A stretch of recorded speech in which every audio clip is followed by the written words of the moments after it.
Bismillahirrahmanirrahim. Alhamdulillahirabbil alamin. Wa bihi nasta'inu ala umurid dunya waddin. Wassalatu wassalamu ala asyrafil anbiya'i wal mursalin. Nabiyina Muhammadin wa ala alihi wa ashabihi ajma'in amma ba'd. Baik, kita teruskan. Pada kesempatan ini kita akan membahas tentang hukum tiap amalan haji menurut para fuqaha. Itu khamisan ahkamu a'malil hajj indal fuqaha. Bagian kelima, kalau di sini E ya, yaitu hukum tiap amalan haji menurut para fuqaha. Menurut para fuqaha, amalan-amalan haji ada yang rukun, wajib, dan sunnah. Nah, menurut para fuqaha ya.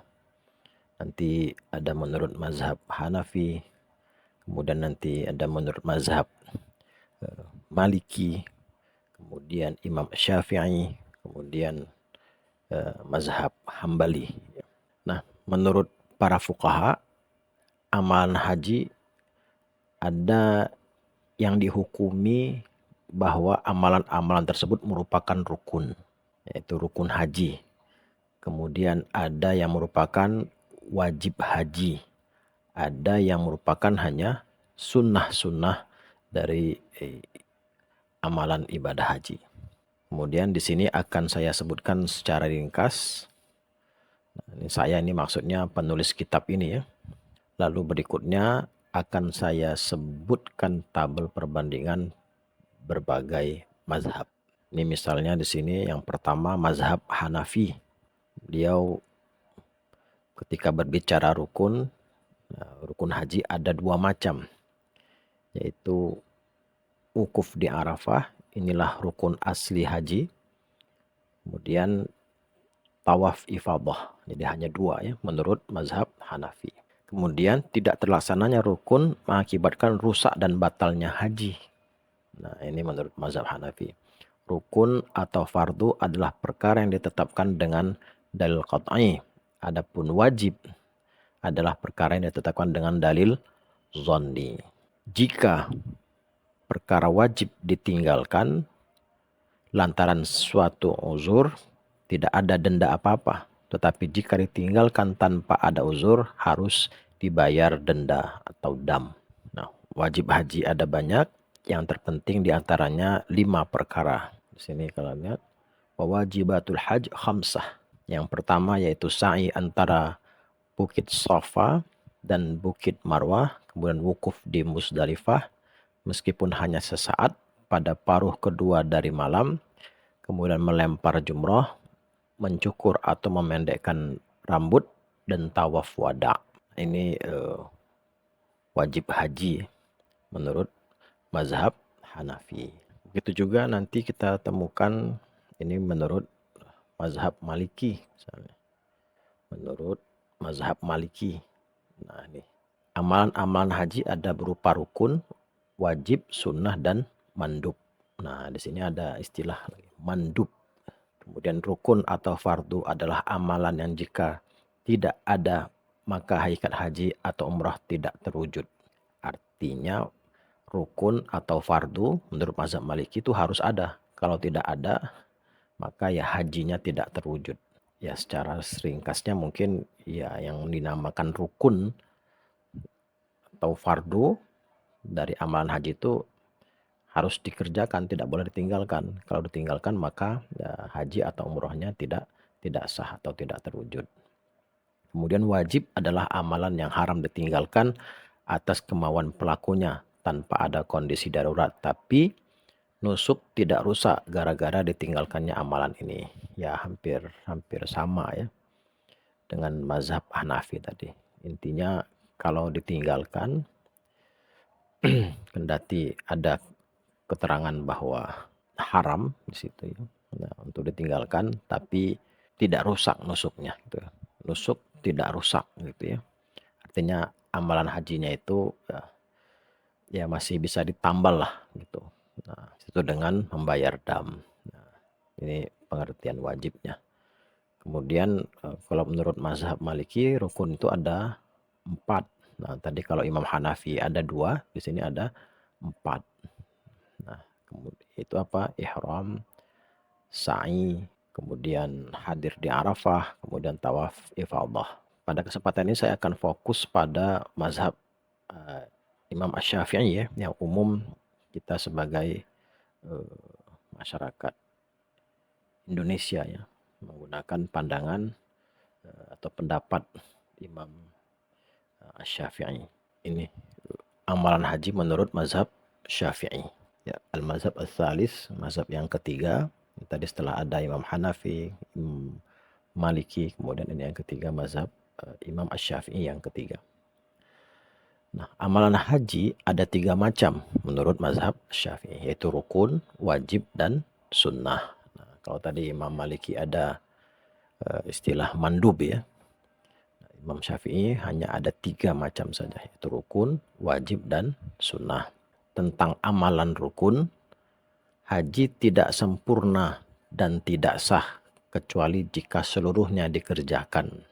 Dan seseorang tidak akan halal atau keluar dari kondisi ihramnya selama ada rukun yang belum dikerjakannya. Bahkan meskipun jika dia sudah melakukan seluruh rukun,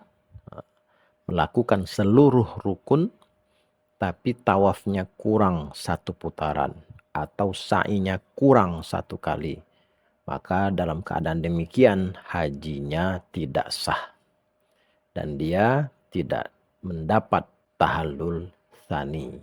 Ini pengertian tentang amalan rukun ya. Yang bisa kita garis bawahi ya, tidak sempurna dan tidak sah. Kalau amalan haji yang berupa rukun ini tidak sempurna dikerjakannya atau tidak lengkap ya. Misalnya tadi ya sudah mengerjakan semua rukunnya, tapi ada salah satu dari rukunnya itu tidak sempurna dikerjakan. Ya misalnya tawafnya yang harusnya 7 kali, dia baru kerjakan 6 kali putaran atau baru 5 kali putaran. Nah, kemudian dia langsung pindah ke sa'i. Kemudian sa'inya juga tidak sampai 7, kemudian ditinggalkan, tidak disempurnakan. Kalau seperti ini, hajinya tidak sempurna, tidak sah.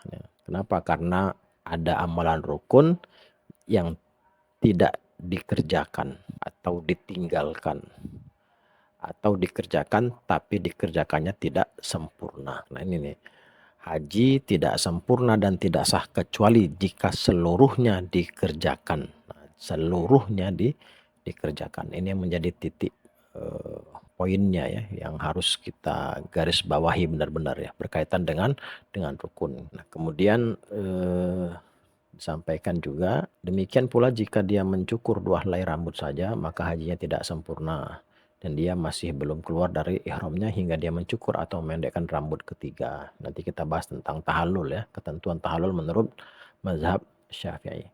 Kemudian tidak satu pun rukun haji yang dapat diganti dengan membayar dam. Nah ini juga nih yang jadi garis bawah nih. Tidak satu pun rukun haji yang dapat diganti dengan membayar dam maupun lainnya. Jadi setiap rukun harus dikerjakan. Ya, tegas di sini ya. Yang lebih kurang hampir sama lah dengan apa yang disampaikan oleh Imam Hanafi dan Imam Maliki.